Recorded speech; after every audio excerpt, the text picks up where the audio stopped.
اب تک ہمیں یہ نہیں پتا کہ یہ شہادت ایگزیکٹلی ہوئی کیسے ہے. یہ میزائل لگا ہے, بام بلاسٹ ہوا ہے, ڈرون اٹیک ہے, کیسے ہوا ہے, اسرائیل کا انٹیلیجنس کا جو نیٹ ورک ہے وہ کیسے تہران کے اندر آپریٹ کر رہا ہے. بہت سارے سیکیورٹی ریزنز ہیں جس کی وجہ سے یہ ساری چیزیں ہو رہی ہیں. سچویشن ایران کے لیے بڑی امبیرسنگ ہے نا کہ ایک مہمان آپ کے پاس آیا اتنے بڑے ایونٹ میں اور وہاں پر اس طرح سے ہو جانا, اس کا مطلب ہے کہ پلاننگ بہت پہلے ہو چکی ہوئی تھی. جی, واشنگٹن پوسٹ نے پورا ایک آرٹیکل لکھا جس میں اس نے بتایا ہے کہ وہ کلیم کر رہے ہیں, ابھی تک تصدیق نہیں ہوئی, کہ 2 ماہ پہلے سے یہ پلاننگ ہو رہی تھی.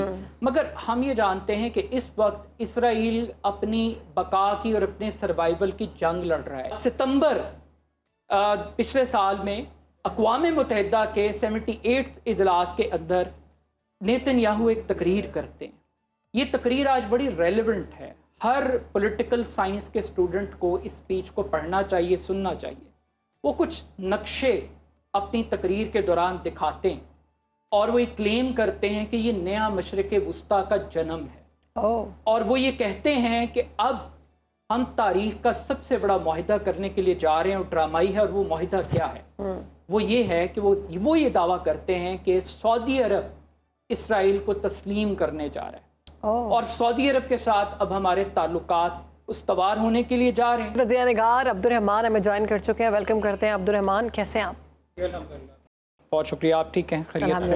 عبدالرحمان, جو کل شہادت کا واقعہ پیش آیا پرسوں, اب اس میں ہم دیکھ رہے ہیں کہ ایران اور اسرائیل کے درمیان ایک نیا تنازع شروع ہو گیا ہے, تو علاقائی جنگ چھڑنے کا کتنا خطرہ ہے اس سے؟ بسم اللہ الرحمن الرحیم. سب سے پہلے تو جس طرح آپ نے بتایا ہے کہ سرخ پرچم لہرا دیا گیا ہے اور پوری امت مسلمہ میں ایک غم و غصے کی لہر ہے.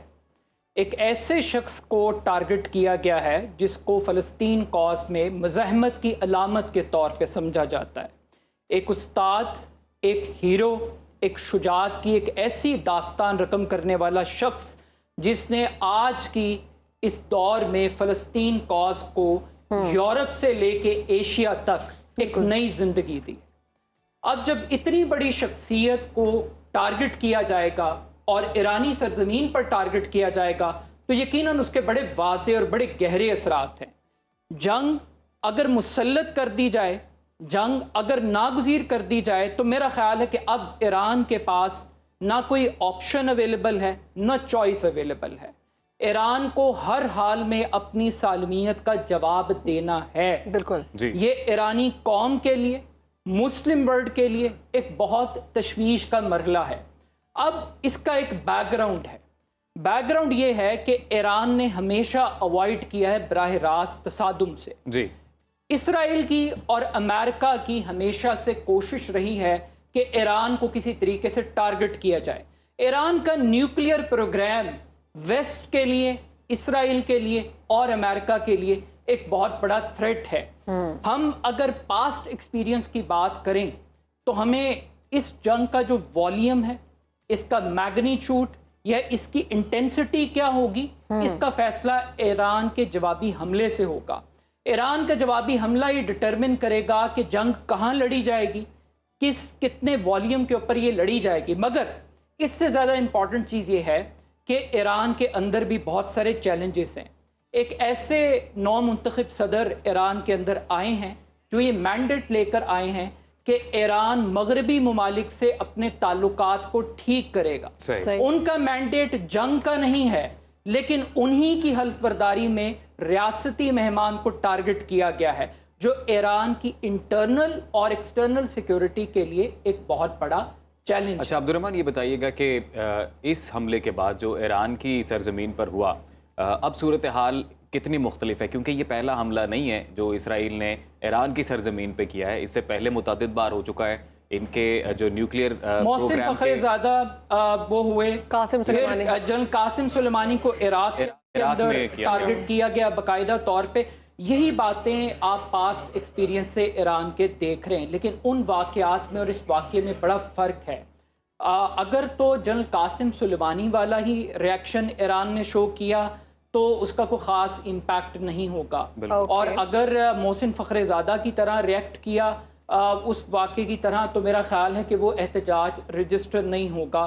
محض آپ سیکیورٹی انسٹالیشنز کو آپ ٹارگٹ کریں گے، لیکن جس لیول کا یہ واقعہ ہے کہ ایران کی سرزمین پر ایران کا مہمان محفوظ نہیں ہے، اور بہت ساری اب تو سازشی تھیریاں ہیں، اب تک ہمیں یہ نہیں پتا کہ یہ شہادت ایگزیکٹلی ہوئی کیسے ہے۔ یہ میزائل لگا ہے، بام بلاسٹ ہوا ہے، ڈرون اٹیک ہے، کیسے ہوا ہے، اسرائیل کا انٹیلیجنس کا جو نیٹ ورک ہے وہ کیسے تہران کے اندر آپریٹ کر رہا ہے، بہت سارے سیکیورٹی ریزنز ہیں جس کی وجہ سے یہ ساری چیزیں ہو رہی ہیں۔ سچویشن ایران کے لیے بڑی امبیرسنگ ہے نا کہ ایک مہمان آپ کے پاس آیا اتنے بڑے ایونٹ میں، اور وہاں پر اس طرح سے ہو جانا، اس کا مطلب ہے کہ پلاننگ بہت پہلے ہو چکی ہوئی تھی۔ جی، واشنگٹن پوسٹ نے پورا ایک آرٹیکل لکھا جس میں اس نے بتایا ہے کہ وہ کلیم کر رہے ہیں، ابھی تک تصدیق نہیں ہوئی، کہ 2 ماہ پہلے سے یہ پلاننگ ہو رہی تھی، مگر ہم یہ جانتے ہیں کہ اس وقت اسرائیل اپنی بقا کی اور اپنے سروائیول کی جنگ لڑ رہا ہے۔ ایک ناجائز بچہ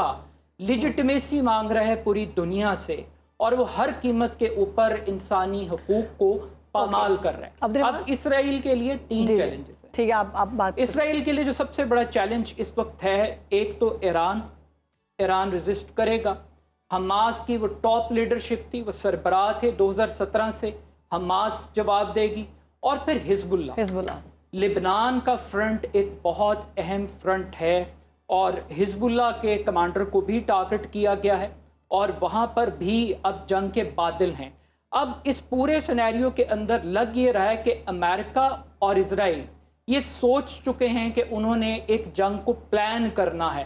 اب یہ جنگ کس حد تک کامیاب ہو سکے گی، اس کا امپیکٹ کیا آئے گا، اور پھر مسلم ورلڈ کے اندر اس پہ رسپانس کیا ہوگا، ریئیکشن کیا ہوگا، یہ ابھی آنے والا وقت ہمیں کچھ لمحوں کے اندر بتائے گا۔ لیکن ایک بات طے ہے کہ اس واقعے سے جو ایک سیز فائر کے مذاکرات چل رہے تھے، اور اسماعیل ہانیہ جو کہ پولیٹیکل ڈائیلاگ کر رہے تھے اور قطر میں مقیم تھے، اور ان کو بڑا پریگمیٹک لیڈر بھی سمجھا جاتا ہے، اعتدال پسند، یہ ہارڈ لائنر نہیں تھے، یہ سافٹ سپوکن پرسن تھے، اور ایک برین تھا، ایک انٹلیکچوئل برین تھا۔ آپ یہ دیکھیے کہ تھوڑے سے محرکات پہ ہمیں بات ضرور کرنی چاہیے کہ آخر یہ جو شخصیت ٹارگٹ ہوئی ہے، اس کے پیچھے وہ وجوہات کیا تھی۔ بنیادی طور پر اسرائیل ایک غاصب اور دنیا کی سپر پاور امریکہ اس کی سرپرست اعلیٰ، طاقت کے نشے میں چور، بلڈوز کیا، ٹینک چلائے، گولیاں چلائیں، توپیں چلائیں، سب کچھ کیا، اور ایک فاتح کے طور پہ اپنے آپ کو پریزنٹ کیا۔ بدقسمتی کی بات کہ جو مسلم ورلڈ ہے اور جو مسلمان حکمران ہیں وہ امریکہ نواز، اور ایک ایک کر کے ایک ناجائز بچے کو، اسرائیل کے وجود کو تسلیم کر رہے ہیں، اور 2020 میں ایک ڈرامائی سچویشن کریٹ ہوتی ہے۔ ابراہیم اکارڈ ایک امن معاہدہ ہوتا ہے جس کے بعد متحدہ عرب امارات اور بحرین یہ اسرائیل کو تسلیم کرتے، اور اس کے بعد ستمبر پچھلے سال میں اقوام متحدہ کے 78 اجلاس کے اندر نیتن یاہو ایک تقریر کرتے ہیں۔ یہ تقریر آج بڑی ریلیونٹ ہے، ہر پولیٹیکل سائنس کے اسٹوڈنٹ کو اس اسپیچ کو پڑھنا چاہیے، سننا چاہیے۔ وہ کچھ نقشے اپنی تقریر کے دوران دکھاتے ہیں، اور وہ یہ کلیم کرتے ہیں کہ یہ نیا مشرق وسطیٰ کا جنم ہے، اور وہ یہ کہتے ہیں کہ اب ہم تاریخ کا سب سے بڑا معاہدہ کرنے کے لیے جا رہے ہیں، اور ڈرامائی ہے، اور وہ معاہدہ کیا ہے؟ وہ یہ ہے کہ وہ یہ دعویٰ کرتے ہیں کہ سعودی عرب اسرائیل کو تسلیم کرنے جا رہا ہے، اور سعودی عرب کے ساتھ اب ہمارے تعلقات استوار ہونے کے لیے جا رہے ہیں۔ اور آپ کو پتہ ہے کہ سعودی عرب کی ایک خاص اہمیت ہے مسلم ورلڈ کے اندر، اس کو آپ نظر انداز نہیں کر سکتے۔ اور وہ یہ کہتے ہیں اپنی تقریر میں کہ سعودی عرب ایک نیوکلیئر ڈیل ڈیمانڈ کر رہا ہے، سول نیوکلیئر ڈیل امریکہ سے، اور اسرائیل فیسلیٹیٹ کرے گا۔ اب یہ ماحول ہے، اسی معاہدے کے پیش نظر 7 اکتوبر والا حماس کا بھی، اب میں اسی طرف آ رہا تھا کہ یہ لوگوں کو ہسٹری سمجھ میں آ جائے کہ آخر یہ 7 اکتوبر ہوا کیوں۔ کچھ لوگ یہ کہتے ہیں، بدقسمتی کی بات ہے ہمارے ہاں ایک طبقہ ایسا ہے جو سمجھتا ہے کہ حماس کو حملہ نہیں کرنا چاہیے تھا، حماس نے شاید اپنے پاؤں پہ خود کلہاڑی چلا دی، لیکن ایسا نہیں ہے۔ یہ خفت ایک متھ تھی کہ اسرائیل انڈیفیٹیبل، ناقابل تسخیر ہے۔